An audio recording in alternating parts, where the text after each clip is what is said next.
Greetings, folks. Welcome back to the Jason Damico Show. And we are here Zooming, obviously, with a good buddy of mine up in New York City. And we met in an interesting chain event or sequence of events. We'll get into that in a second. But our guest, our very special guest, the host of the Goliath podcast. He's an actor with innovative artists and is the producer of his own television series, JUCO. He's based in New York City, where he is working and connecting with other artists. Please welcome to the show, ladies and gentlemen, Mr. Chris. And is it Frigo? Yeah, perfect. Frigo, that's it. Yeah. Yes. Thank you for having me. Good to see you again, man. Now, for those who are not familiar with our friendship and us, knowing each other, good old audition, New York City street corner, trying to get into the building action. Yep. Back a little bit pre-pandemic, right? 2019, I think. Yeah. This is a while ago, actually. Almost 2 years ago now, right? Yeah. I've been keeping up with you since. Keep holding on to all of your stuff, honestly. Yeah. Yeah. But what a great way to connect. And then we went your previous apartment. Hey man, come on up. Let's have a beer. Let's talk some industry, whatever. And nice. You're still down kind of the Wall Street area, right? Yeah. I remember I was actually waiting for my girlfriend at the time because That's right. Yep. I was waiting for her and I was like sitting there and I'm like, man, I ain't got shit to do. And then you're like, yeah, I think you were waiting to get a car out of the city. And I was like, man, I remember just talking about the audition with you. And then because we had to do the bit together. Remember that? Right.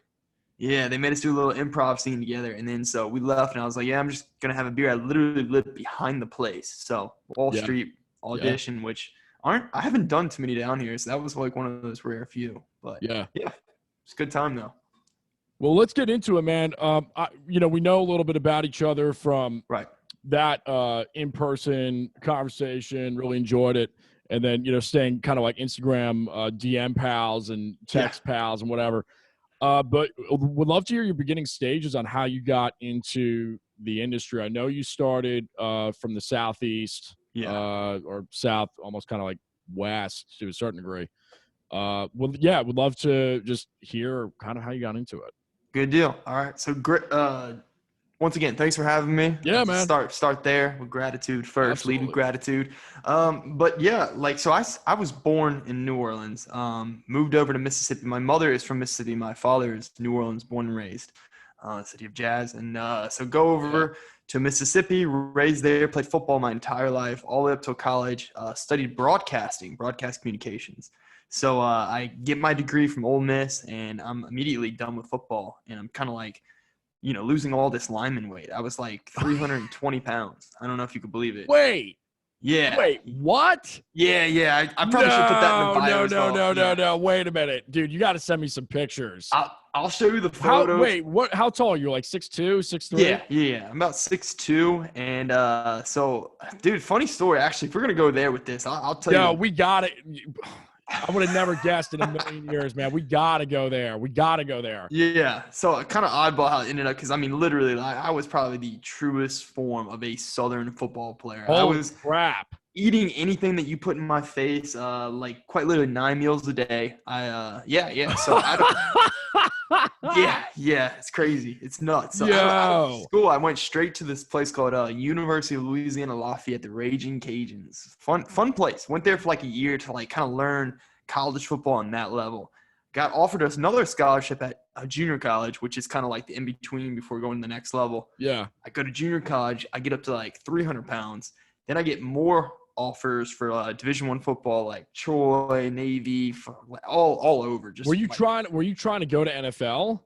No, I just kind of wanted to play, I guess, big stadium football. That's gotcha. it. You know, maybe the SEC, and so you had to be big. You had to be big, obviously. So here I am, 6'2", 300 pounds, and then the next offer is like, hey man, you can come play here, but you got to be 320.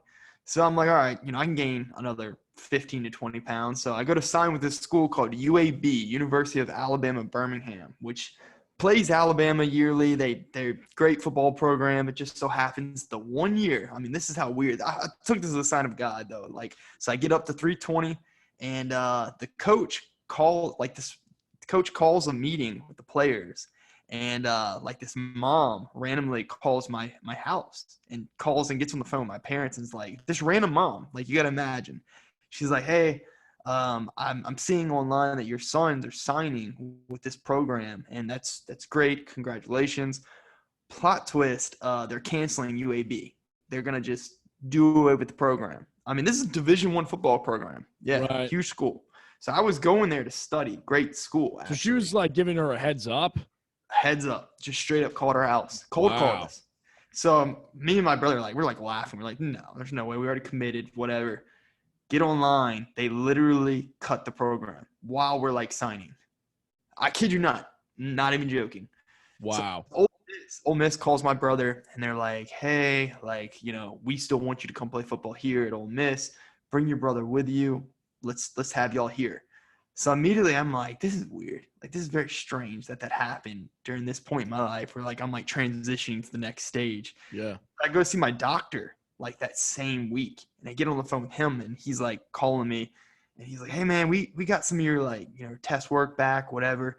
We're just gonna let you know right now, you getting up to 325 is gonna be like kind of dangerous for like your height and weight and the way you're doing it. So it tells me that, and immediately I'm just kind of like, you know what? Maybe this is a sign from God, like all this is happening in the same week. So I kind of shifted away from football completely and just kind of was like, you know what? I'm dropping this. I'm just gonna be a regular student. My brother's 6'5", so he's naturally a bigger guy. Right. Just kind of let him take the reins for football, and then kind of shifted to Ole Miss studying just strictly broadcasting. Came all the way down in 3 months to like the normal 200-pound weight, and then just dude, what? Yeah, it's kind of crazy because you saw me. I think I was at like 195 when I saw you. Yeah. So odd how that happened, but my senior year, I'm like studying broadcasting, and my sister's like, come chill in New York. I got this place. Come try to figure some job out here. Right when I show up, Innovative signs me like within that like week. It's kind of weird how that happened. Yeah. So then I moved to New York City and just started working there immediately. Started making really good money, and then getting like little gigs on the side. And then they got me trained up to like actually go on film, commercials and everything else. So it kind of like worked out perfectly because I don't know. I like fell in love with it like immediately, like just New York City, going out, competing. I don't know. It was awesome. So that's wow. I got to say, man, out of all the stories, we've had over 100 of them so far. Yeah. That's one of the craziest. Yeah. Very odd. And dude, let me tell you what's even weirder. You go to a place like Mississippi for like school, and then you get dropped right into Soho, New York City. Culture shock. You can imagine like what it's like your wardrobe, your everything you're doing is just like I mean 180 completely. Like my friend group turned into like guys who had studied at Parsons, who were introduced to like fashion like early on, and musicians such as yourself. Like I was meeting like left and right. You go to a cafe, you're constantly talking to people who are working their ass off in like design, things like that. So complete 180. So that's incredible. Yeah, it was great though. It kind of opened you up in like so many different ways. You were just kind of like, whoa, like this is life on this end of the country. This is how they do things. Right. So, wow. Yeah. Well, it's while we're talking about Innovative. I've had obviously great relationships with them for the last. Well, it's over 10 years now because I was with them as a kid. So, let's talk about, the acting in general in the industry, because I know that was one of the things before we started taping. That was one of the main things that we wanted to discuss. And I'm sure you have a lot of valuable expressions and ideas that you could shed light on for some of the young, especially now with the way the industry is changing. I mean, every day. Let me start with this. I mean,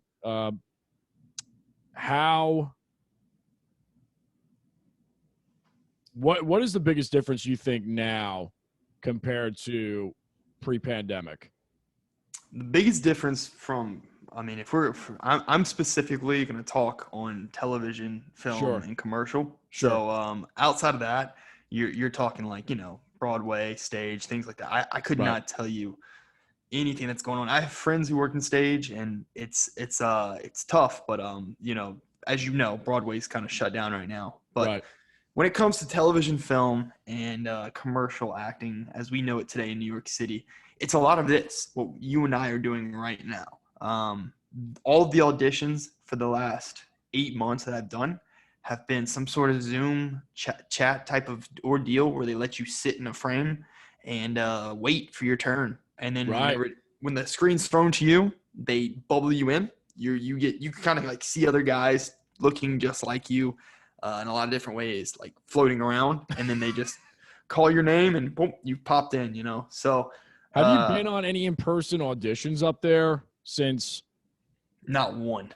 Wow. Wow. Okay, so I did UPS. I did like this kind of like a knockoff Amex, like this like Spanish card, and I did this other one just recently. But all of them, and All that's remote. like, yeah, all remote, and all of them have been kind of like, hey, be at the Zoom chat at 3:30. Yep. Have your little setup with your light, and if I could give anybody advice on that note, it's have that part down. Yep. Above all else. I mean, quite literally, they are looking at your backdrop, like inspecting it before you even start the actual audition. That would be a huge piece of advice that I wish I had right when the pandemic started, because I had to get that situated like ASAP, and thank God for Innovative telling me, hey, let's fix up your little display, so. And then the blue black backdrop. I don't know if you've been using or not, anything like that. Have you been doing that one? We've usually just used white. Yeah. For the most part, it's neutral and it's working. Yeah. So I if it ain't broke, don't fix it. But no, please elaborate more on. I've heard a little bit about it. Talk a little bit about it. The blue and black. Just to give you a baseline, I mean, this isn't like an over-expensive setup that I'm using. Sure. I don't want to portray any of this to an actor as, this is out there. This is something that you can't practice on your own. I never want to be that guy who's going to say, I'm doing these elaborate things that you can't do, because that's not the case. All right. The blue backdrop was literally $20 online. It's the only reason I had it was because 2 or 3 actresses came to my page that we were in the actual Zoom together. They were supposed to be my girlfriends. And I was on one side with 3 guys, and they were on the other side with like 6 girls, So then they would read with you. And then at the end of the audition, I don't know how they were like all linked together, but 2 of them had found me on Instagram, and one of them had said something about the blue backdrop. And they were like, hey, we're just going to let you know, all the classes we've gone to for like seeing castings and CDs and things like that, they've required the blue backdrop. Could just be nonsense, but that's what we're seeing more and more when it comes to doing self tapes. So then I switched. So yeah, that was working. I think so. I think I told Mickey about it, and he agreed. He was like, yeah, I mean, if you go into Innovative, which I know for a fact you have, and they put you in that little room to do a self tape within the studio. Years ago, man, 10, 15 years ago. Yeah. Did you go in the sound room? Dude, I think they were in a different building or a different floor when I did it. Yeah, this is probably when I was a teenager. Yeah. Yeah, so like 13, 14, 15. Almost 15 years ago. Yeah. Yep. So, but I could imagine it was probably blue with, glass in the background. All these like foam sound pit things, and you start thinking about it, and you're like, you know what, if they're sending castings to professional CDs and this is how they want it looking, maybe I should note these types of things. It's an industry standard. Exactly. So that would be a huge piece of advice that I kind of just a little tidbit that maybe somebody could take from. That's great. Be ready for those Zoom chats, because I don't see those going anywhere anytime soon. No. Yeah, I was doing a voiceover class last week, and I mean, we already knew this, but it's always interesting hearing it from the CDs out there and the agencies and all that. And like, Toothpaste is out of the container, cat's out of the bag. It's not going back. There's also there's a program, something source. I can't remember the name of it, but that's also another huge platform. Yeah. I have the notes somewhere, but it's Connect Source or something like that. Yeah. Yeah. But yeah, so it's all remote. Everything is remote. Yep. Everything's remote. And that's one of the reasons where I think you're seeing more actors and actresses kind of ditch out in city, which I'm not going to, hold it against anybody. They want to go and, like do it remotely, fly in for their castings. And, if they get to that next level, they can't do that, but it is what it is. Get used to doing this.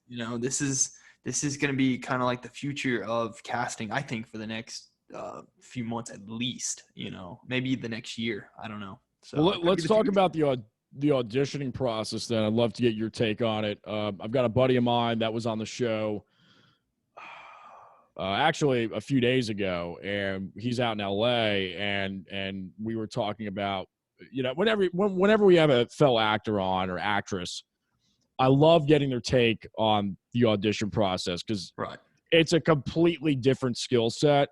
Yeah. And would love to hear your opinion on maybe some hurdles that you jumped over, some challenges along the way, some things that work, some things that don't work, or just your general opinion on it and how to be successful in it. All right. So first and foremost, this is what any and all casting directors are going to tell you.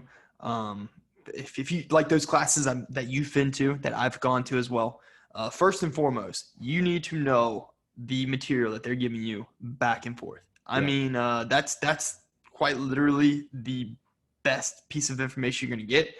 I'm never going to tell an actor, like, if they're going into an audition, like, just skim off the paper or whatever, because you seem to find actors who think they can just, like, wing a lot of things that they're going to do in the casting room, and they'll just lose it completely.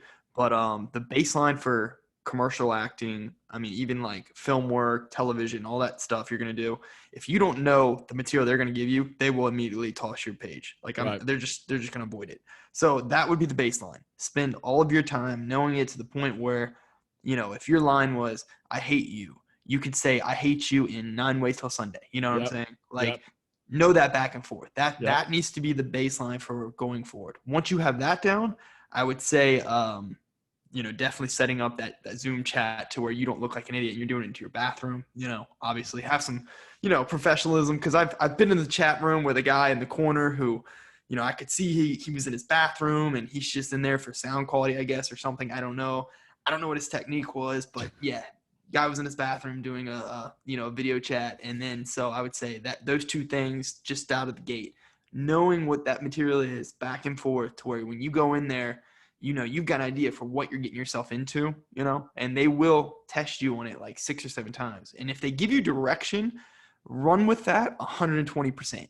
Okay. So, like, for instance, if your line was, I was like, hey, Mr. Damico, come on in, and, your line's going to be, let's stick with, I hate you. And you're like, all right, Chris, I hate you. And I'm like, I need that with more anger. I would want you to do that with, like, high intensity anger, overdo it to the point where they tell you to tone it down. Right. So, you really take in the direction and actually showing them that, in the future you can be, kind of like molded in a way. Because that's what we're doing. They're taking an actor and they're molding him for a scene. You only have so much creative kind of like ability on a set. They're going to want you for what you did in that test room or whatever they had you read, and that's it. They're in the initial stages, there's not a whole lot of creative ability, so don't get overly bought in on the character either. Keep it baseline, but then also be susceptible to, like, kind of changing what you came into the room with. That's great. That's great. And I think people need to understand, like, depends on the project, because certain projects you are going to have a little bit more flexibility. Right. Some you're not. And you got to know what job, what hat you're wearing. Right. Per project. That's great advice, man. Yeah. And, you want to use this stuff too. You want to get that tape back, and wherever it's being used, that commercial tape, throw on reel, and you're using it again. So, you want to be that guy who kind of like did his part, used that part, made some good connections on set. It's the third thing I would tell you. Once you do get that thing, just start, warming up to other actors, seeing what they're doing. Cause stay connected, work together, collab. I think that's what this whole it's thing's happening about. right now. I didn't get cast for that part. I don't know if you did, but we were connected because we chose to stay connected. And that's more than half of it. I think that's like all of it. That's the whole point. Yeah. Because, dude, to be honest with you, like and not to shift into the actual project that I'm working on, but no, please do. The show that I'm shooting is all from actors that I met on different sets from Atlanta, from New Orleans, from New York, screenwriters that I had met from short videos that I'd done, producers that I had met around the city, different people that just came into my life at little times. I just held on to. I was like, you know what, give me some advice on this. And then they wanted to give me more. They were just like, hey, do this with your project, do this. So, that's all my production value has become, people I've met on sets and all around New York, So, well, let's talk about the podcast real quick. Okay, cool. Goliath podcast and how you started it and kind of the mission statement and where folks can find it. And we'll have that information. You can send me the links. We'll have it in the description box below or to the side. Yeah. So to give you a baseline on Goliath podcast, that was specifically started to talk about people who had influenced artists that I wanted to meet and kind of collab with, like you. Yeah. So I would invite an artist like Jason Damico and say, give me somebody who influenced you in a way, and let's talk about how that kind of bled over to your work, Right. And then those conversations just kept building and building and building. Yeah. And then, I dated a girl who was big with influencing as well. And she actually introduced me to a ton of different artists who, wanted to talk, and they were doing podcasts. And, I just noticed podcasting was just a great way to just collab, just to meet people, give somebody a platform. Yeah. So, that's what I wanted it to be, nothing more, nothing less. Tell me about your mentors. Tell me what, inspired you to be who you are today. I'm drawn to your art. So how is that? Who gave you that push to create, that Goliath, that person who was kind of like the standard, and then that you were just so drawn to and that you almost imitated in some ways, So that's how Goliath podcast kind of started. Yeah. I think it's kind of similar to like what you do as well. You collab and you're talking to different artists and, so you got me. Yeah. It's always interesting learning. I mean, well, think about the story that I had no idea about the football. I had no idea about that. Yeah. That's so unique. Yeah. Football was crazy too. Cause you can imagine those characters versus like what you see, in the arts, being an actor. Yeah. So it's like night and day, but I will tell you this though, this is the biggest thing you can take from being a college football player. I'll tell you this though, this is the apex of it all. You get really thick skin. I bet, man. Thick skin. It's like military. It is. Yeah. Like there's things that I was told during playing college football that, I wouldn't want people to say around my own mother, but like, I go into a casting room and I see somebody fall apart in a casting room and I'm like, brother, I've seen hell. And let me tell you, this is nothing compared to like I've seen, okay, for instance, I read for Law & Order SVU or whatever. And I remember being in the room and this kid, like, he doesn't follow me or anything like that. So I don't think he's ever going to hear the story. But he had a complete collapse in the room and he forgot his line. So he just starts crying in front of the casting director. Shit. So we're all in the room and he's having a breakdown. So, they just paused. They couldn't shove him out of the room. So they obviously let him do, his thing. And so he's trying to murmur the words and, he just falls apart and then finally just rushes out of the room. But, the casting directors are like, all right, who's next? Like keep it going. But yeah, like, I don't know. I don't think I could ever see myself like breaking at this point just because I just always think back to those days where you're waking up at 4 a.m. to go get on an ice cold field and run sprints and, it's nonstop for 3 hours and you've got some military guy, screaming in a horn and, that's your Monday, and then you're not done with your day till 8 o'clock at night, you've got classes, and then you've got study hall, and then you've got to go eat 9 meals a day, and then you got to go lift, and then you got to come back and do it all over again for, years. So like at some point you're like, I'm null to a lot of things now, like things that people say, things that people do. I'm just kind of like, okay, like that's great. So, that's great. Yeah. I think to get that early, I mean, some people you'll get it. I kind of got that through. I don't know if this is really. I don't know if this is completely in tandem with what you said, but I mean, the adversity that I've had, like, well, in general, adversity I think is very good. The earlier you can get it, the better off you are. Oh yeah, and it comes in different ways. I'm not even gonna go down that road. Let's just keep it to adversity. It's essential, because anybody who doesn't have that baseline of, oh yeah, like this is a joke compared to what I've been through, or if I got through this, then I surely can get through this. And you have that track record, that's invaluable, man. Oh yeah, that's invaluable, and it really keeps that perspective intact. Yeah, I like hate to say this too, because my brother, it's almost an advantage, or it's a complete advantage, I think. Yeah.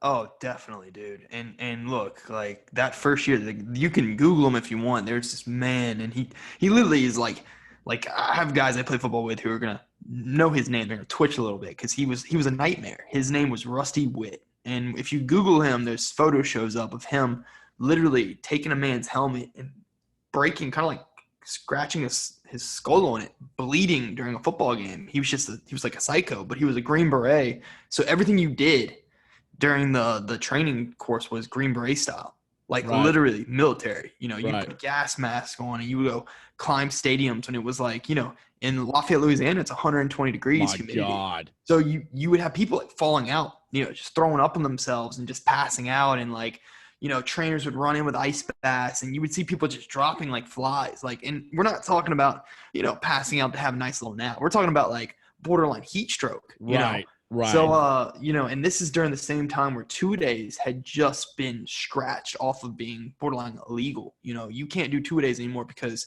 a few kids had died, from heat stroke. Right. So this is during that time, and you're starting to realize like our bodies aren't supposed to be doing 2-a-days. We're not supposed to be sweating everything out of us and then trying to pump it back in and then doing it again that same day. Yeah. So I just remember, having my day where I like broke. I failed the conditioning test. I've never failed a conditioning test in my entire life. I'm thinking I'm a trained Division I athlete, and I pass out on the field, like literally I just laying there, and they're still running. So I just remember like, seeing like black, and this lady just coming over to me with an ice bucket and just whoosh. She's like, all right, you good? You good? And I didn't want to look like I needed to be taken back to training. So I just said, I'm fine. I just need to lay here, Right. That had never happened before, but I had been broken, like rock solid. So yeah, that happened. So that is the low point. I think you'll like there's some it's my phone. It says the Jason Damico show, Chris started it. I know it started it. I am so confused right now.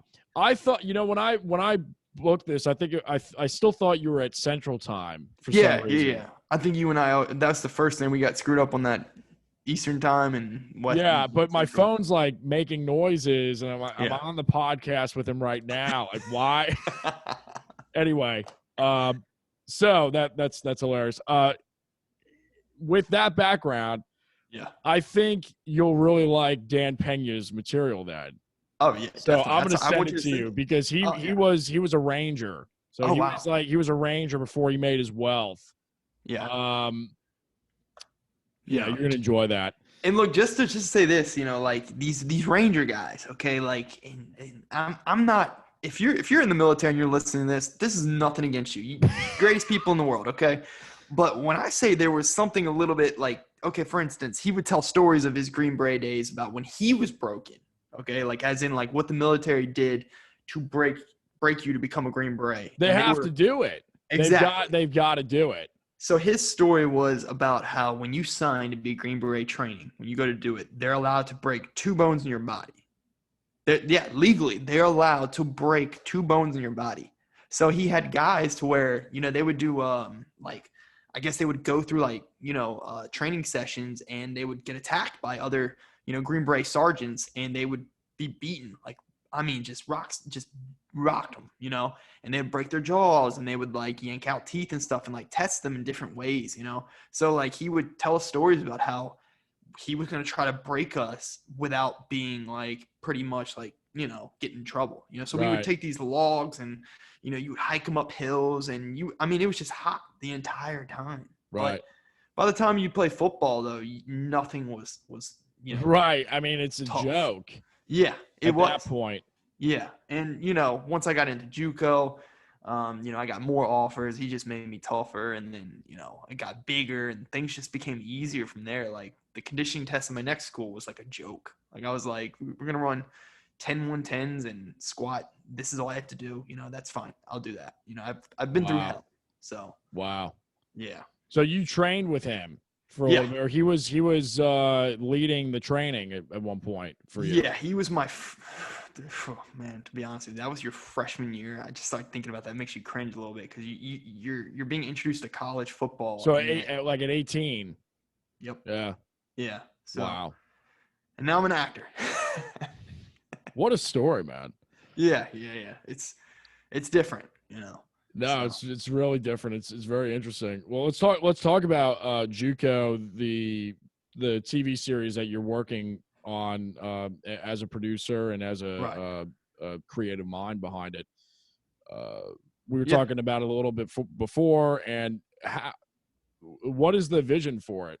So I wanted to put light on like this gray space in college football, which is junior college. Junior college is a place where you'll see guys who fail out or even want to just transfer to another big program that you have to go down a level or you have to sit out a year. That's your only options. You can either go to like a D1 AA for a year, or you go to like a D3 school, play there for a year, or junior college, and you come right back up to the next, to that big level play. So that's the only way. So if you start off like I start off at University of Louisiana Lafayette, it's a Division I program. They play big schools, all across the country. To leave that school and go somewhere after like, being there for a year, you can't just float along to another school.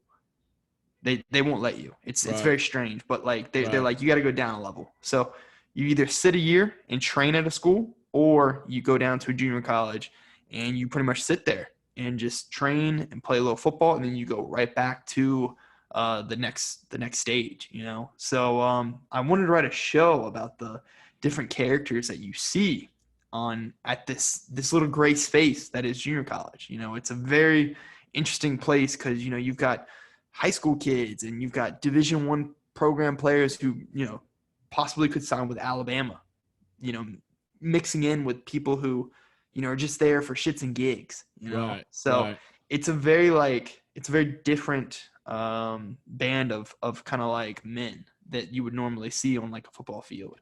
But it was just always interesting to me because, my brother and I were one of the ones who actually had the Division I offers, and you're only like a few people who actually get them as you're leaving junior college. So it was like, we were always thinking to ourselves, this would be like great, piece of television just to see like the things that go on here that are just like wild, So that, and then the college coaches that show up out of the blue, because all junior colleges are in the middle of nowhere. They're in the sticks. They're like in very random places that you wouldn't expect. No bars, no clubs, no fun around. You're just there to play football. That's it.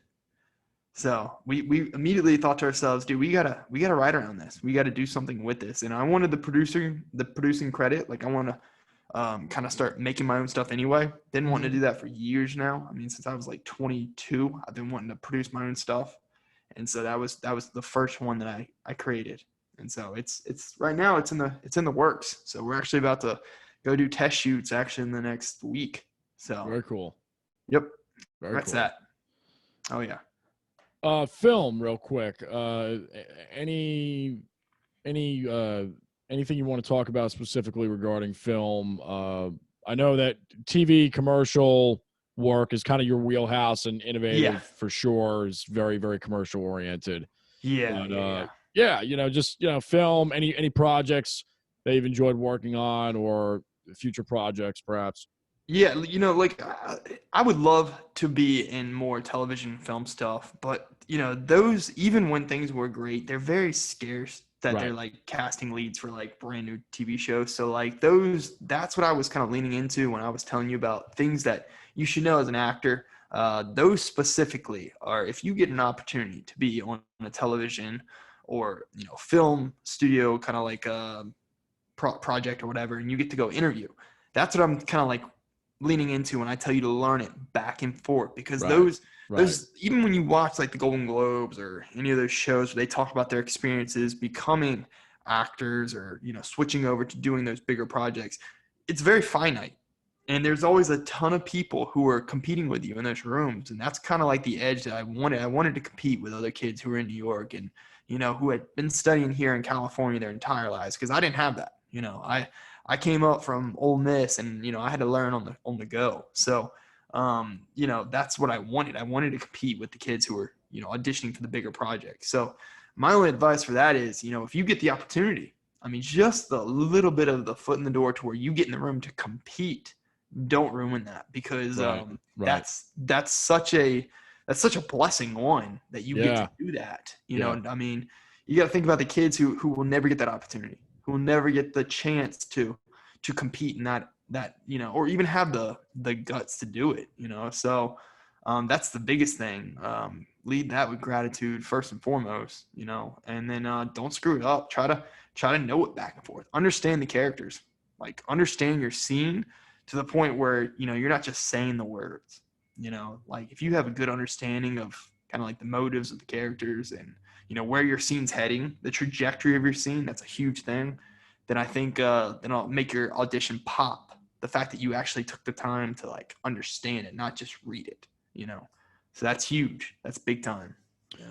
One of the big things that I've seen as an advantage over the years in my own career has been to take the risk with the read and the script. It's almost as if they really want to see you almost self-directing, even more so. I mean, obviously self-directing, but over the top self-directing. Like, just stay committed. Stay committed, make a choice, and then it's almost for better or for worse. If they hate it, they hate it. But I've noticed that there's a better chance that they really do like it when you really go over the top. There we go. Look, you couldn't have been more right about. Does that make something. sense? Oh, absolutely. Hopefully I'm not like making it too rah or anything, but it's like I've just noticed over the years. Don't just be bold, even if the choice is to play the character small. Be bold in whatever you're doing. Just commit.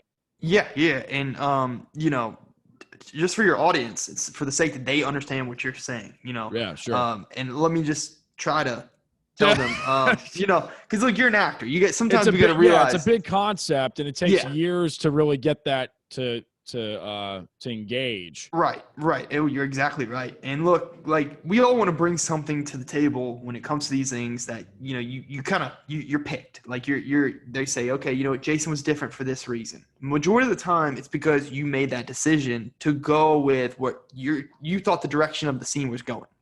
That could be like a pike on a certain wording of phrase. That could be a smile that you do that, man, they didn't think that was going to happen. I've heard about a girl who, she read a line one way that everyone else was reading it kind of grim, yet she smiled at the end of it, and that got her the role. Wow. It was like this twisted differentiating factor. Yeah. Exactly. So taking that risk to kind of like see it in your own way, saying, you know what, like, this is how I read this, and this is what I think this character is going through with this line, and that's the reason what they're doing with the direction of this scene. And then so I'm going to commit to what I think this is, and then, like, running with that. That's there's a risk and reward to that. I mean, let's not be negative, but you also could be completely wrong. I'm not gonna lie, that has happened as well, where they're like, hey, that's not the way we wanted this read at all. And then you're like, oh, okay. Yeah, and then just shift it, in real time or whatever. Yeah. Yeah. You're so right about that though. Like Yeah. making decisions on the fly, Yes.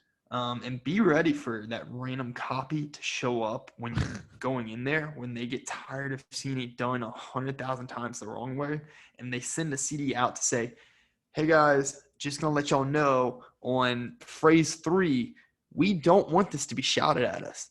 That's not what we're going for here, Right. And you'll hear actors in the room screaming and acting with like all this, and they're like, and they'll come out and be like, guys, we didn't want it this way. We're just gonna let you guys know this needs to be done with another type of angle, and then Right. take that blessing for what it is. Right. Yeah. So I'm not also going to tell you to go last or anything like that, but there's been a couple of actors who've told me that it's benefited them showing up late and hearing from other actors who were like, around and what they. Oh yeah, of course. Yeah. So yeah, I don't know. I mean, I think, and I think so much goes into this beyond the performance. Right. I mean, projects get stalled. They get held up. Yeah. I think investors are pulling strings. Investors may be looking at the tapes. There's a plethora of reasons why you won't get cast, and it doesn't matter. Yeah. It really doesn't matter at the end of the day. As long as you're getting work and you're enjoying it, that takes a long time to really learn that ebb and flow and that rhythm. It's a very, very everybody's gone through so much rejection in this business. The ones that have been successful, the ones that haven't been successful, except Matthew McConaughey. He's really the only one where I don't know. He just there might be another one or two anomalies out there, but there really is though. But he's legit. It's no joke. Yeah. I love Green Lights, by the way. His book. If you ever have a chance to read it. Was it good? Oh, it's phenomenal. Really, really introspective, and a lot of great things about the industry. A lot of tidbits, a lot of funny stories, a lot of thought-provoking reads in there. Very cool. Yeah, I'll tell you, I'm on a few books now on the whole auditioning process and, different actors' takes on like how they kind of broke into it. There's this girl, I don't know, The Office, Pam. Yeah. So Pam B, like, she has a book, like that character who plays Pam, and she talks about her whole, career from day one of starting out in LA.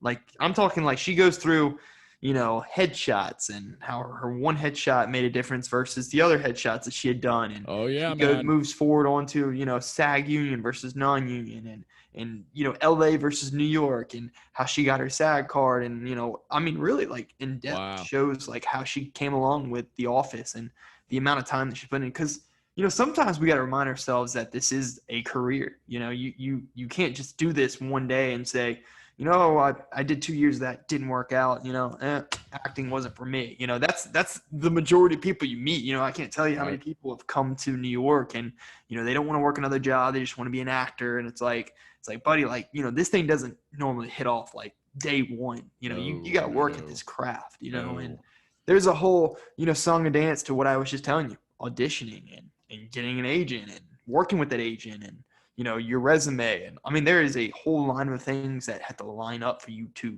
get your part, and that's what I'm telling you. It's just a blessing to be in the room for like certain projects that you're just like, man, there's some kids sitting in Mississippi right now who, where I'm from, like literally like would do anything to compete for, whoa, like he gets to go out into, getting into a big production set where like, there's teams and teams and teams of people developing your show, so that's like such a blessing that you get to do that, and here you are, you're doing all your crafts. You're actually, producing music, you're, performing, you're also acting, you get to do it all. Like, I mean, I'm jealous. I wish, I seriously wish I could sing. I wish I could play music. I wish I could do what you do on a guitar. Like that shit blows my mind. The amount of hours I know you had to practice and practice and practice, and yet you can just effortlessly like look away from your guitar and be like, that shit's so cool to me, dude. I'm like, well, it's weird, damn. man, because the more you do it, the less you look at it, the more the more you look, the less magic there is. It's very strange. Is that right? Yeah, apparently, at least in my experience, it gets to a point where you start thinking, and it starts getting weird. Yeah. So, yeah, but it's interesting that you say that. Yeah, I'm jealous. I really am. Like, that's such a skill that I've seen my dad practice the guitar for the last 4 years. And I mean, he will spend like hours on like a melody, like a simple melody, you know, and, you know, just getting it right. And then I see you and like, here you are in your 20s, you know, just shredding out things like Jimi Hendrix on the fly. Like, oh, all right, now I'm gonna play Jimi Hendrix. Now I'm gonna do some of my stuff that I created on my own. But then I'll come back to a classic if I feel like it. You know, I'll do my riff on this. I'm like, Jesus, man, like the amount of talent, like it had, like to do that, man. It's just like, wow, like that's tough. I appreciate it, man. I appreciate it. It's a lot of, you know, I think in my own way, just it's like drill sergeanting yourself. I always looked at music in kind of a Green Beret fashion of you just got to bang it out, you just got to make it happen, and just over and over and over again, and you really squeeze out any drop of inspiration possible out of any life circumstance, and put it into the music. So yeah, man, and I really appreciate it. Thank you. Yeah, it's, you know, and I think it goes back to the love and madness of it all, and maybe it's a little combination of the both. You know, you just love what you do, and that love keeps compounding and compounding over time. And at the end of the day, you know that you have to be doing this. Yeah. There's really no other alternative, and you have to just do it. Yeah, you know, look, here I am. I started this when I was like 24. I came to city, got a job immediately, and started working to kind of swore myself to like, you know, go do broadcasting here, do marketing jobs, social influencing, do all those things that culminate into me living in New York. But at the same time, like, you know, you just you get in so deep that at some point you're just like, no, I got to make this work. Like, you know what I'm saying? Like, you're not going to let those 4 years just go by the wayside. If anything, you're going to double down. I don't know if you've ever felt that way, but you're just like, no, I'm in too deep now. There is no bailing. Dude, I mean, I've been doing it for 20. There you go. You go. You know, and I'll tell you, the pandemic was a huge, we were talking about this before we were recording, huge life game changer, because it really sobers you up quick. And it's like, okay, well, what are you doing? Are we still doing this, or are we out? There you go. And I never worked harder in my life than this year. I mean, it was just like everything just went over the top. Right. And then I got my answer, because I was thinking about dabbling in I was thinking about going back to school, getting a master's, maybe even a doctorate in music, or music and psychology, or something to that effect. Right. Or music production. Actually, I got into Berkeley. So I remember we talked about this. Yeah, that's right. Yeah. So, I mean, and that's for music production. Right. But it still just didn't feel right. It still felt like, now I don't want to call it a cop out. It just didn't feel like the right timing to do something like that. Like I've got more creative churning in me. There's something else I've got to do here. I've got to keep grinding it out. Yeah. And I mean, I love like, no disrespect to Berkeley at all. Exactly. It's a great institution. It's just, when the world starts shutting down like that, it makes you think. It does. What if I'm going to drop $50,000 into something? Where is it going to go, and what am I going to do? And the priorities, they align themselves. Did you ever, because a lot of this was my way of thinking, I don't know, this could just be me, I don't know, but I immediately think to myself, like, I think my dad got me into this way of thinking, but like 10, 20, 30 years down the road, right? Oh, like, yeah. You know, my whole life has been like that. And it can get you in trouble sometimes, but I think ultimately ultimately that is a good perspective to have. For Right. Sure. But sooner or later, you're going to be sitting there and say you are that 40-year-old man who looks back on yourself and you're like, at some point, like the guy who went to school, it's like, great, you did it. You made yourself a little bit of a career. But like that what if is just going to eat you away. Oh, yeah. It's going to be so much worse. And yeah.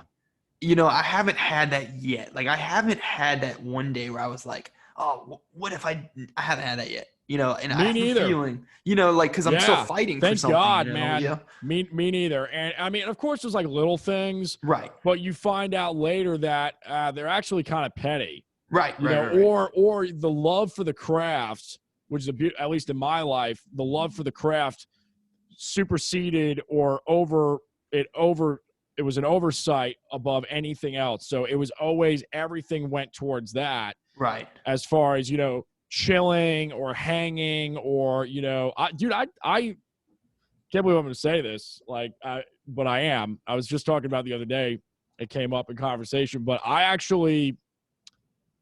ditched my prom date in high school for a gig. No, like literally, it happened. I didn't do it the day of. I'm not that much of a monster. Wow, but that's cold stuff right there. No. But it was at least like 5 days out, and I was like, hey, she didn't pick up. I left a voicemail. So that probably wasn't the right thing to do. 16, 17 years old. Me thinking back 10 years later, it's like, yeah, that probably wasn't the right thing to do. But whatever. So it was a whole thing, and we're still in touch. Like we catch up once every couple of years, but but those are the things. Like what where's the passion? Where's the heart's desire? Are you in? Are you out? And these things, I feel like they just, if it's in your DNA, man, whether you find out like you did when I was a toddler or whether you find out after Green Beret football and you're in your 20s and you find it out, right? It doesn't matter. Yeah. Yeah. You're like a modern day runaway bride, if you will. I'm messing with you. No, but I mean that's actually one hell of a story though, to be honest with you. Like you talk about my story, but like I mean it just says Jason Damico like all over. Like think about that. Like I mean seriously, think about it. I mean that's your identity. I'm just now thinking about it. It is kind of funny. Yeah, it's actually pretty extreme. It's somewhat hardcore. If I think about it, I mean that's actually kind of ridiculous. But I don't know how you haven't written a song about that. Honestly, that's fucking dope. You got a point. You do have a lot. point. There's a lot there. Is what I'm trying to say. I mean, it's just very much you to be like, you know what? Well, this has definitely been the year of more. I mean, so much self-discovery, being at rest. Like, it's kind of an interesting way to say it, but befriending the demons a little bit. It's interesting. I'll go with that. Whatever. I mean, just not being afraid of it. Like not being afraid of, things that have happened in the past and missed opportunities. Because I at the end of the day, so far, when you look back on your life and it's like, I should have did this, should have did that. Well, I don't know. Cause I wouldn't be me. Yeah. I wouldn't be me. And I wouldn't be me right now. Right. And, as long as if you're better off than you were the day before, I don't know if you could really get any better than that. Yeah. I mean, that's some deep shit right there, to be honest with you. Well, this is where I sit all the time, man. So, really? I've been trying to lighten up over the years. That's another thing. Like, I had people come up to me. They would come up to me and they'd be like, you got to kind of like lighten up a little bit. Really? And at the time I was like, nah, I'm good. Like, no, because I was all into the existential and really expanding my thought process. And then, I see. But now I look back, it was like, yeah, I probably could have lightened up. Huh. We got there. We're here. I think. I don't know. Yeah, I find you very lighthearted, honestly. But to shoot straight, like, I also see people on trajectories. Like, I'm like, I can't see them being a car salesman, and like doing what they're doing. Like, it's just not gonna work. I see you playing a guitar, and I tack on 10 years to that. I'm like, that man's gonna be somewhere with that fucking guitar, believe it or not. I mean, whether he's touring with, I don't know, some band that we do know, don't know, it doesn't matter. He's passionately playing, and that's what he loves to do.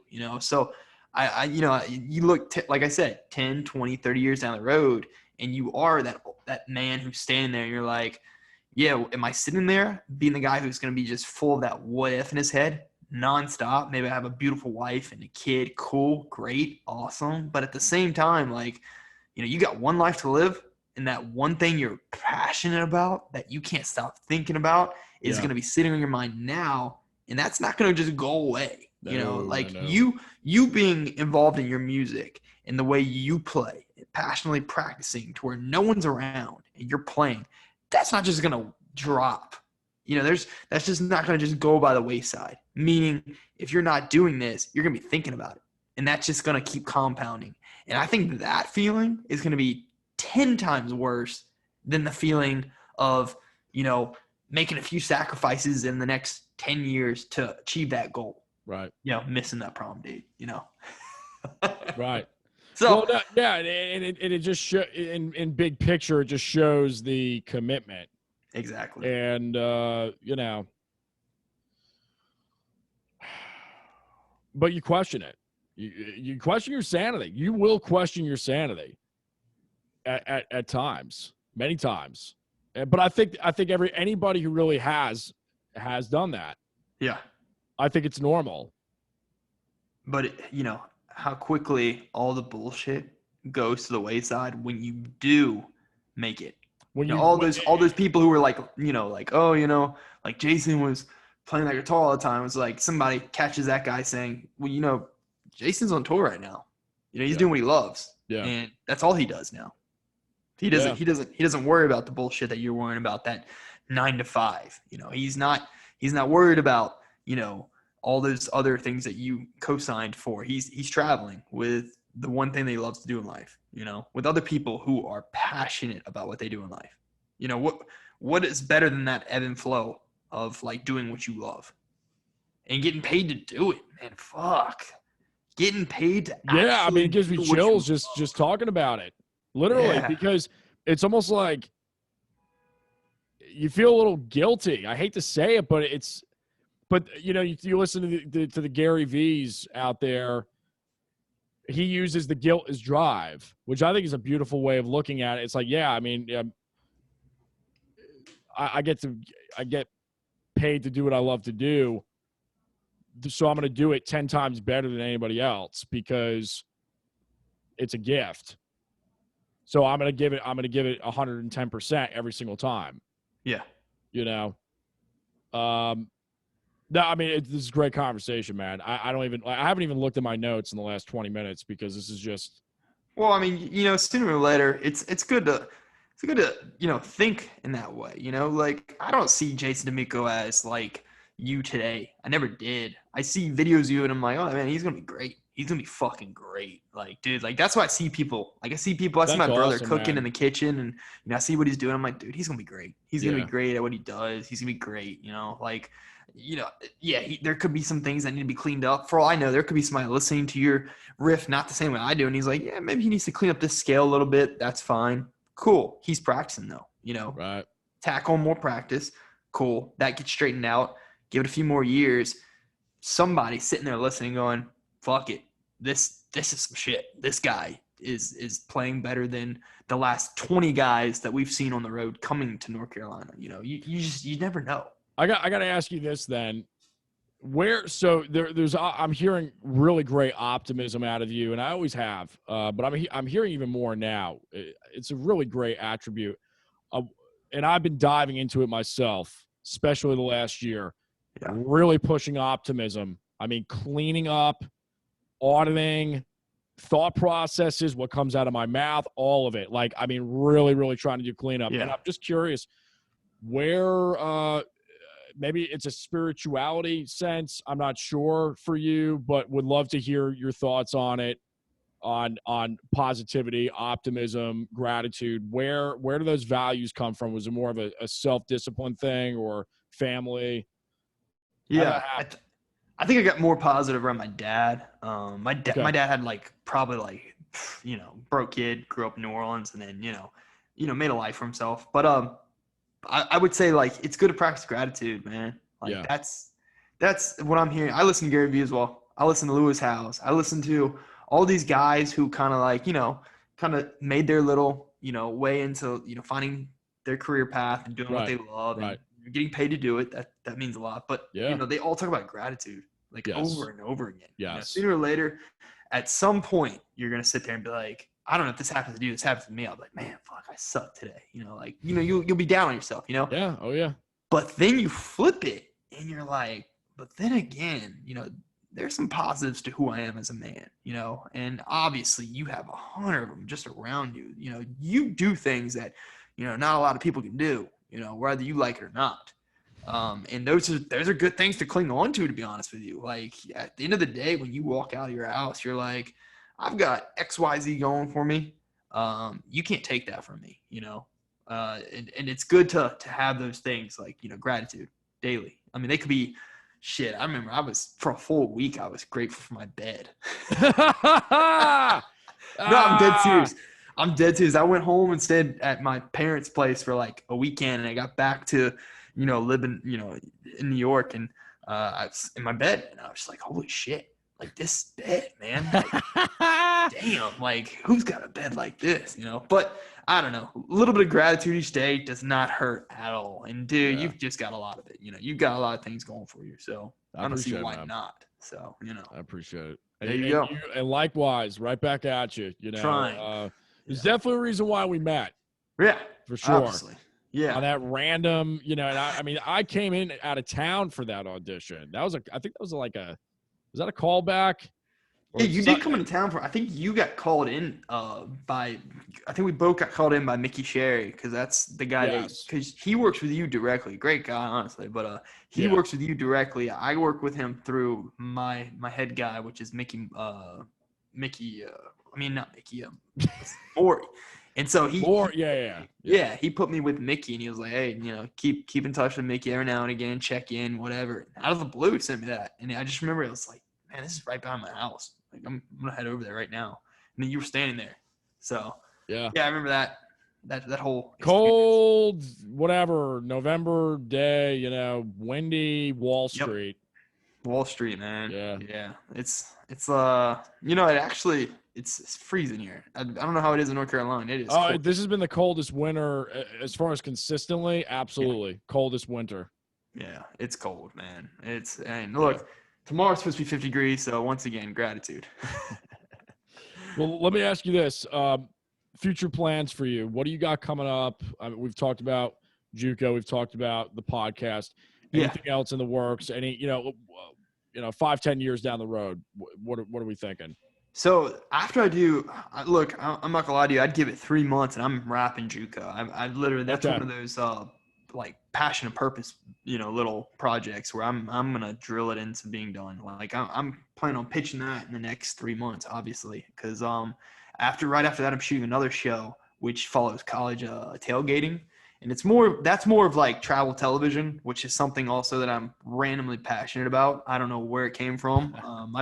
My brother and I, we don't drink as much as we used to in college. Obviously, that kind of like that part of you kind of dies a little bit where you're just, drinking with your buddies like around the clock. I don't know. So we got really into the food scene here in New York. And so that turned into, why there isn't this project following the culture and food that revolves around college tailgating. So we started that, and I'm pitching that right after my junior college project. So those two projects I'm looking to have in the works this year. So I'm throwing everything into those. Sure, yeah, I get an audition every now and again. I'm gonna go to it, attend, shoot any which way I can, work with definitely some more brands on socials, and have my Goliath going, and then my side jobs. But yeah, just working, man. Just trying to get something floating, Awesome. So that's it. That's what you'll see Chris Frigo doing for the next I'd say 3-4 months. I'll send it to you when it's done. Please do, man. Please do. Yeah.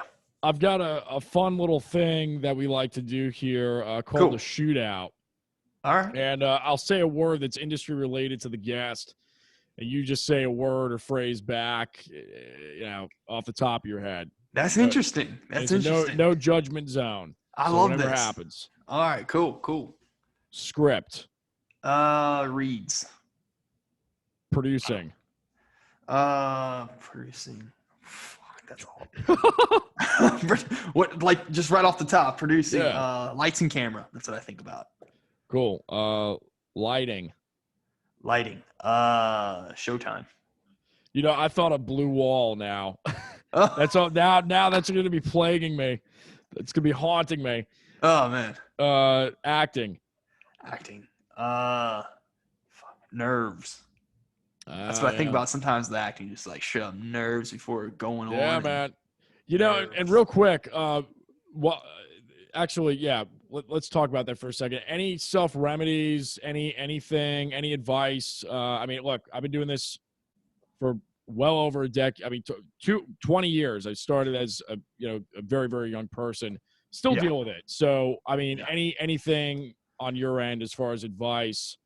I'm gonna I don't think they really go away, but how do you deal? Some people say they're a good thing, actually, because if you look at, there's this great TED talk on nerves and how it's your body acting on complete and utter edge. Like everything is firing at 120%, and that's why you're kind of like, your heart rate's jumping, you're like buzzing. But really, if you could just throw that into your character as best as possible, I mean, that's hard to do, because sometimes, I don't know, you might sometimes get character's the exact opposite of that. The opposite of that, yeah. Like, you could be the cool athletic guy, and he is not supposed to be firing on all cylinders. He's supposed to be kind of laid back and just kind of like, doing his own thing. He just needs to say a few lines and just be that guy. But like, I'd say the best thing you can do is just do your best to think about the thoughts of your character. That's what they've said in a lot of the classes I've taken.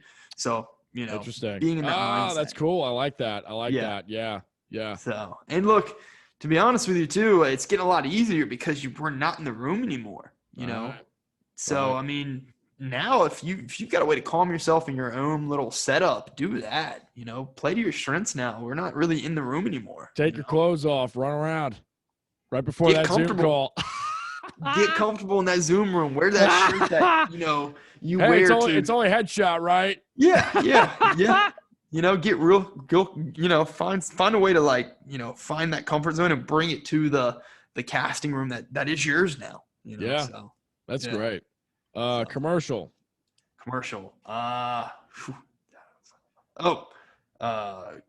Quick copy. That little copy they give you like right before you go in. That's all I think about. The 30-second one. Yeah. Memorize this. Yeah. TV. I don't know why I'm thinking Ozarks right now.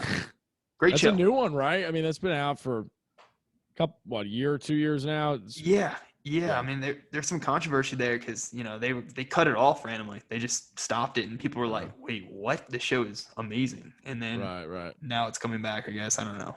So my uncle got me and my dad into Queen's Gambit. Is that right? Yeah, it's good, man. That's awesome. It sucks you in. You should check it out when you get a chance. Yeah. Film. Once Upon a Time in Hollywood. I don't know why that just came out too, right? Yeah, really great. I think we have that in Netflix. It's just been sitting around, so we gotta check that out. I've heard it's very good. Yeah, it's Tarantino. Check that out. Yeah. And look, just to add on that, there's this documentary on Quentin Tarantino and every movie that he's done by the cast and the people that work with him on all of his sets, like even the actors. And it's crazy. When we talk about people who are passionate about doing stuff with their life, that man is passionate about making films. Yeah.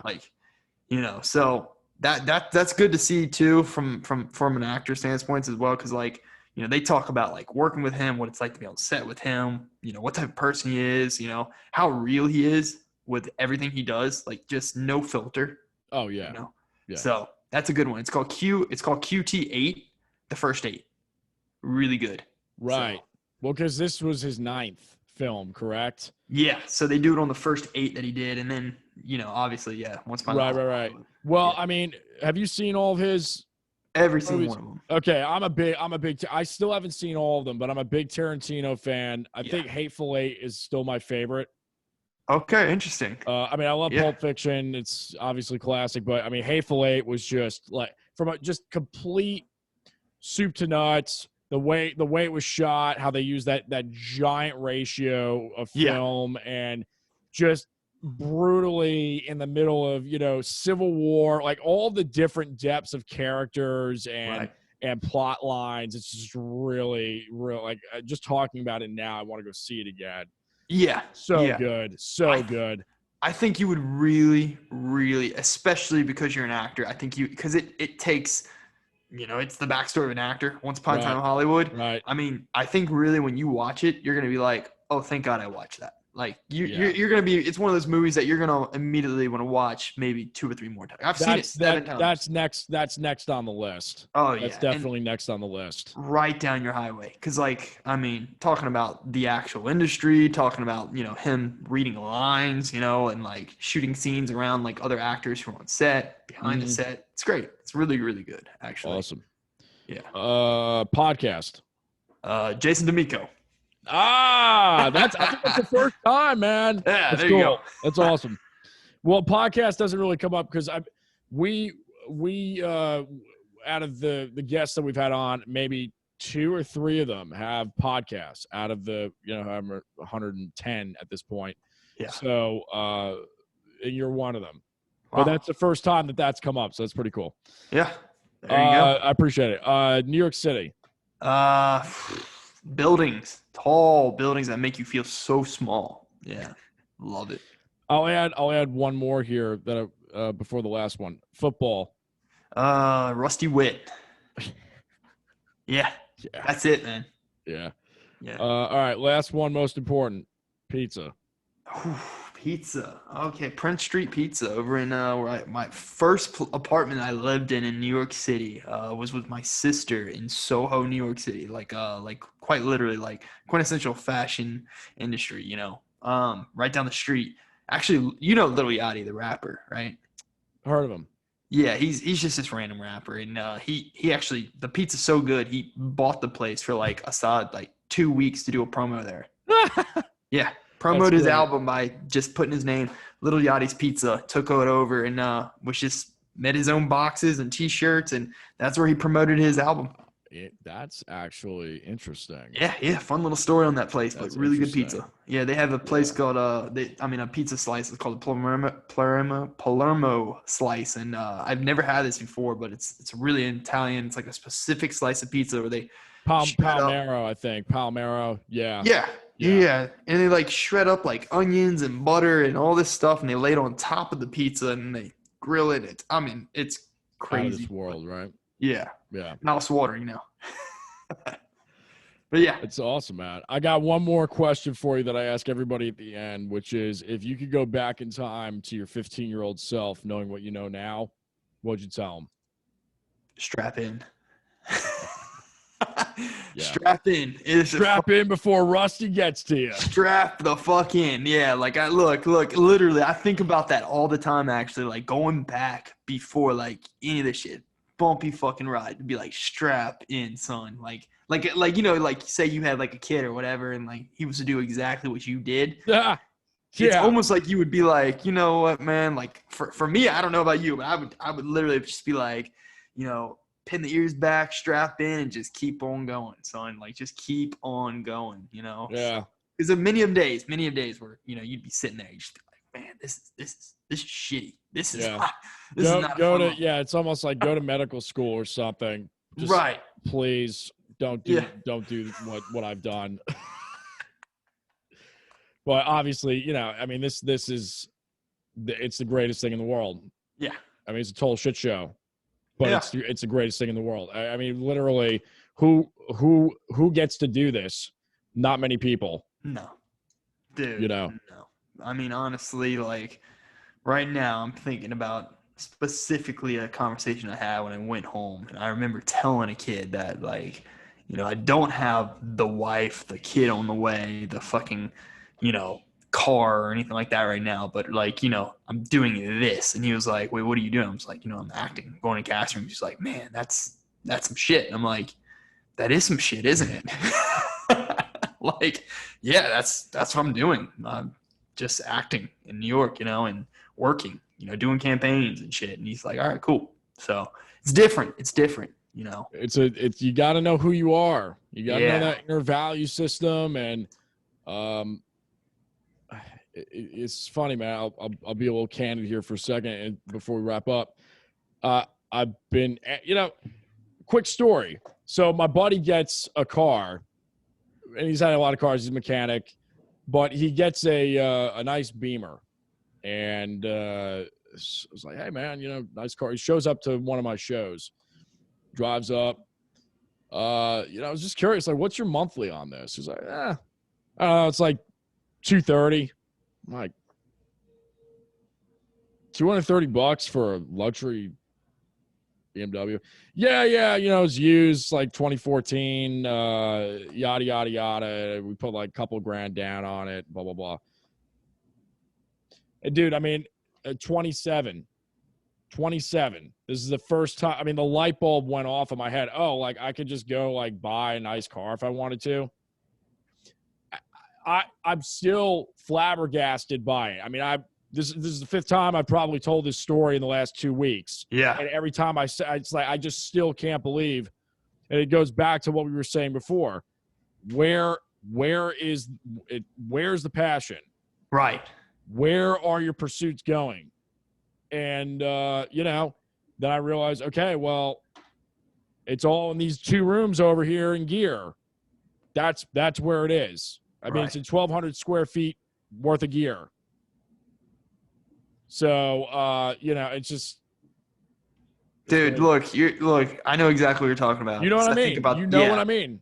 Yeah, no, seriously, like the things that, you really see who you are when you just look at your checkbook for like the last like 3 months and where your spending's going, the things that really matter to you, Yeah. And like, that's just one of the things like you would have never thought to yourself, like, oh, I'm going to take this money that I could be using for XYZ, the things I care for, and I'm going to distribute it for a car, which, right at this point in my life, I'm like, I could care less about having that car or the house or any of that stuff right now. Like I'll pay my monthly in my apartment, I'll make my things work, but like, I'm not, dude, to be honest with you, that's been another thing about if I could tell you about like, like acting in general, it's like, try to keep your debt down, man, as much as you can. Oh, yes. Yes. Like college football did help me in that aspect because, I got those years paid for and like, didn't have like a massive amount of debt coming out. But like, yeah, man, be very wary of the things that you're committing to in life because, I've got a lot of friends right now who, their jobs aren't the most elegant jobs, but the fact of the matter is they've got debt out of the fucking ass because they just committed to things that they thought what they really needed. The BMW, the house, I'm married at 23 years old. It's like, I'm not going to call that debt, but at the same time, you now have a wife and a kid coming on the way. It's like, buddy, you don't have the time to chase those aspirations, and you can no longer give shit to those people who are chasing their aspirations because they didn't commit to those things. So, to the actor who maybe still listening to this podcast right now and, he's young and maybe he's, I don't know, 16 years old and he's following you. And look, I'm going to tell him right now to his face, like, be very wary of your debt. Like, be very smart. Don't spend anything. Debt. Don't date. Don't get married. No, I'm just kidding. No. But just be very, very wary of, like, what your, credit cards and all the things that can easily suck you in, that easy win, that I don't know, that pair of shoes that you're ordering that's going to cost you $250 today and you'll pay that off later. But yeah, that shit compounds, So I don't know. It's you really got to kind of really be focused in on where and when you're doing things with your life, like, I don't know. Maybe you could speak to that on your own, but yeah, for me, if I'm talking to an actor right now, it's great.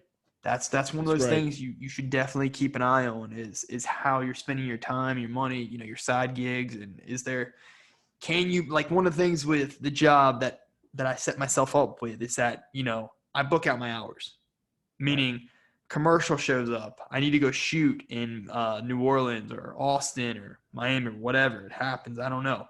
The fact of the matter is the guy I work with, he gives me great pay, but at the same time I tell him, hey, I got to be out for a whole week. And luckily I set that up to where he can say, okay, cool, I booked you out, I got somebody covering you, right? Go take care of your business, come back. That in itself is like an invaluable that's expense. something to be grateful for. Buddy, man, yeah, let me tell you, every day that's one of those things where I'm like, shit, like those don't come often at all, right? So there you go. That's acting 101, I think. This is great, man. I'm so glad we got this in. I mean, this was like over a year in the making. Yeah. To make this happen between the pandemic and schedules and time zones. I just realized, and I apologize. This was supposed to be at 4. That happens. It was supposed to be from 4 to 5. It's all good. And it was, well, hey, we're ending at 5. It was 2 hours. So maybe it all worked out for the good. I don't know. I didn't think I was gonna go till 5, but yeah, there you go. That's your interview. Yeah, maybe you could chop some of this out or whatever you want to do with it, because that's a long interview. Do you post them all, like the full? Oh yeah, man. Oh, okay, yeah, cool. We Joe Rogan this thing. This is unfiltered. Unless there's a tech problem. Oh yeah, man. This is there it. You go. There you go. So I think the longest one yet was Evan Rachel Wood's dad, who's a good friend of ours down here in North Carolina. I think it was like 3 hours. Wow. And something, yeah, it was ridiculous. The stories are unbelievable. I'll send you a link. If you have, it'll take you like 4 times at the gym to hear all of it. But it's a lot, but it's really cool. Really do cool. You bleep out the fucks, the shits, and all that shit? No. Fuck. No. Make it a little bit tougher for you. There's no way in hell. Yeah. I'm not hiring an intern to do it. There you go. I'm not doing it. Yeah. And you know what, man? Like, it is what it is. Yeah. Like, life is life. So fuck it. That's it.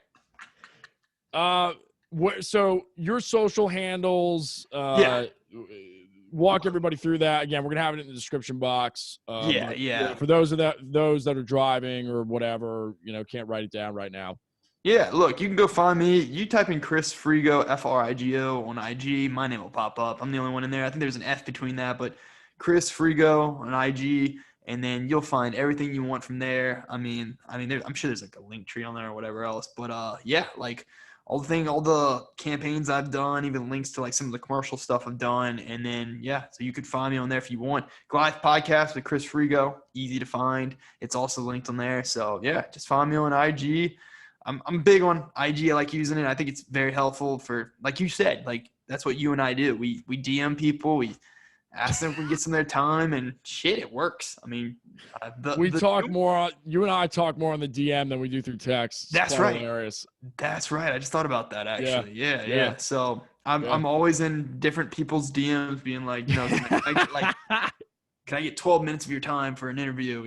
So that's ideally how I would say, like, I want to say upwards of 30 of mine have happened. Yeah. Oh yeah. So 90%. 90% of ours are all through cold DMs or warm, at least a warm DM, but still all the same. Good deal. Well, dude, this has been great. So blessed to have you on and grateful. Thank you for taking the time. Yeah, thanks for having me. Of course, man. Looking forward to catching up more. And you guys have been watching, listening to the Jason Damico Show. Thank you so much. iTunes, Simplecast, iHeart, Spotify, all the great distributors out there and those platforms for having us. And we will see you all on the next episode. Peace.